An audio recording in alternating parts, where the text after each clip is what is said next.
What's up, you guys? Chase Your Dreams, the Critic here, and today I am reviewing the albums that I wish I reviewed. These are albums that I missed out on and actually love. I do wish I reviewed them, but I'm going to make it up by doing a quick review for each of these albums. Like my other segment, Quick Reviews, I will be dressed in different clothes because I will review these albums right after I listen to them. So let's start with our first album review.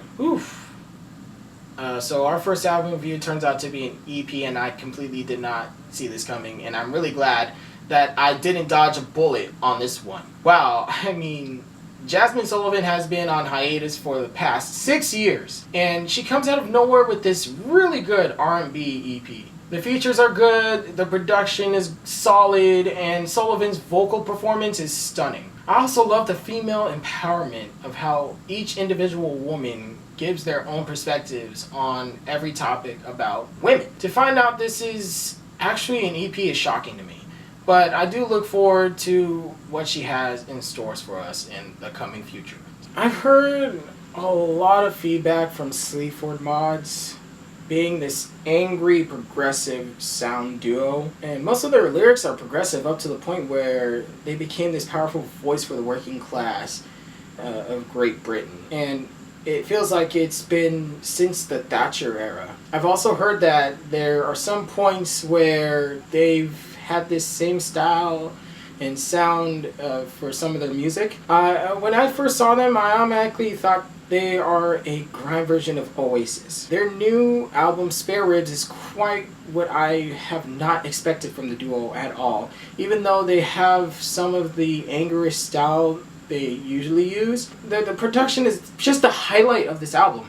I love the lyrics, the flow, the experimental dance music, and their best track is Mork and Mindy. I think it's like really, Mork and Mindy is up to the point where I think it's a contender for best tracks of 2021. I'm not really going to count this as an EP I wish I reviewed, but it's kind of going to be more of a quick review because it's a really short EP, only 15 minutes long, and it's an EP I actually like. I first heard of Beach Bunnies listening to their fantastic track that came out last year, April, and I thought they had a lot of potential in the future. Their new EP, Blame Game, proves that they have potential with their teenage emo indie rock vibe. Blame Game feels like an EP that's made for people who love cult classic movies like Scott Pilgrim, and I'm not saying that's a bad thing because I love Scott Pilgrim. This EP is really good, and if you're into emo music, then I highly recommend you guys listen to Beach Bunnies. Scratch that, you guys. They actually did have an album out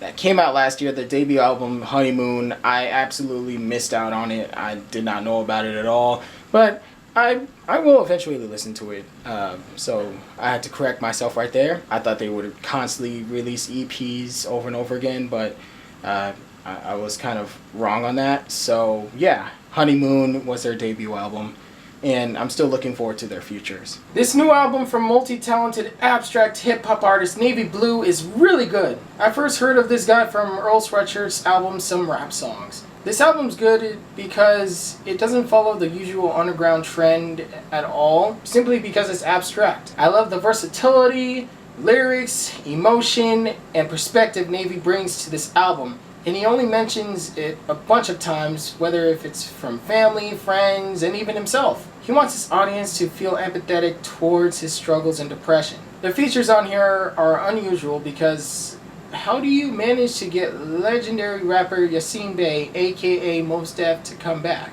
I fucking love this track. And SZA, you gotta release something, girl. This makes me feel like I'm on some butterfly shit, yo. Like, man, the singing is just amazing.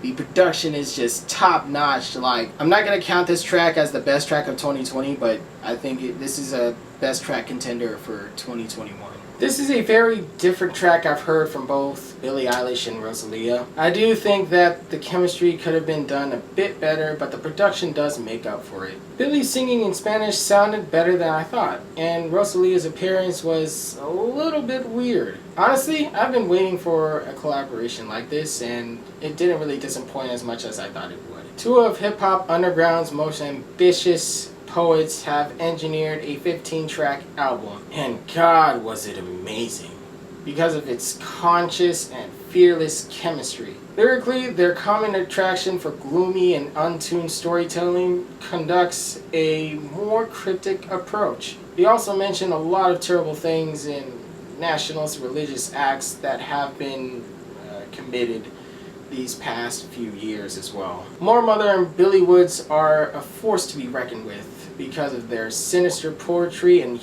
inhumane delivery. Arca has created a fantastic EP. I'm highly anticipating that Arca would have a big 2021 if she released an amazing album. It is all just one song and 4 different versions of each track, basically. It's experimentally amazing because of its opera-style composition. Singer and songwriter Cosmo Pike has a very amazing style in A Piper for Janet. The same titled song itself is a contender for one of my most favorite songs of 2021. This songwriter brings a lot of funk and jazz to his craft. Cosmo's incredible vocal performance is what's the highlight of this EP. This is the latest album from the frontman of Porcupine Tree, Steven Wilson. And I gotta say, this is actually good. I didn't really know what to anticipate from this album, but it unexpectedly brought out some modern versions of dystopian futuristic rock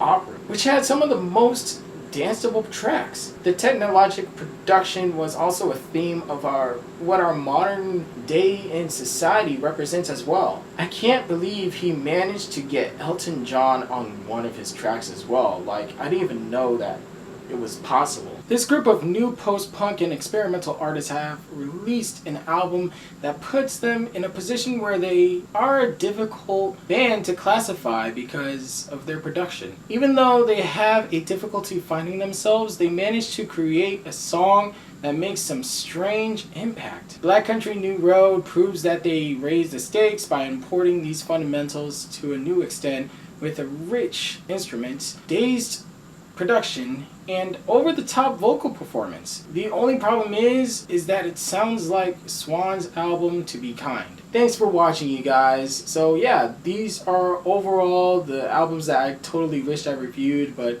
kind of missed out on and listened to at the last second. The EPs that I liked, and also the tracks that I liked so far. There are a lot more tracks on there that I have added to my playlist that I missed out on that were really highly recommended that I listen to, so be sure to check out my Spotify playlist Best of 2021. And also I'm going to give a shout out to these album reviews that I've reviewed this past January: Arlo Parks' Collapsing Sunbeams, the new Viagra Boys album, Welfare Jazz, and also last but not least Bob's Son by Rap Fiera. Let's switch it up! Hey guys, what do you think about these albums? Be sure to comment down below if you thought they were bad or good. Make sure you guys also like and subscribe as well. And also follow my Instagram, TikTok, and Twitter page as well. Thank you guys. You guys are amazing. Peace out.